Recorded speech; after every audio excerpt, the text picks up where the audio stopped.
kishi zohiriy go'zallikni ham yaxshi ko'radi, lekin ma'naviy go'zallikka oshifta bo'ladi. O'tkir Hoshimovning bir bitiklarida bir ajoyib nima bor, satr bor.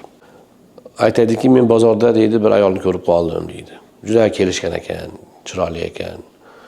Erkak kishi men to'g'risida hayol o'tdiki, xotining bo'lsa shunaqa bo'lsa-da dedim. Keyin bir mahal deydi, o'shada u bu narsa qilib o'rnashib turdim.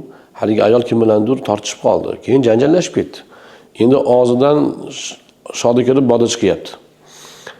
Haligini ko'rib, mana shunaqa xotindan Xudo asrasin dedi. Ya'ni tashqi go'zallik hal qilmay qoldi.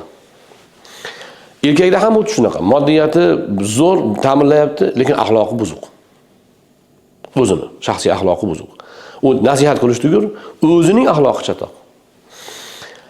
U muhabbatni sindiradi. Yoki ayol tashqi go'zalligi yaxshi, lekin ichki olamida g'alizlik bo'lsa, bu ham muhabbatni sindiradi. U tashqi go'zallik ham muhabbatni jalb qiladi, lekin u 100% emas.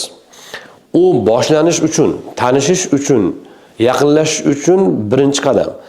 Ammo bardavom bo'lish uchun ichki go'zallik kerak.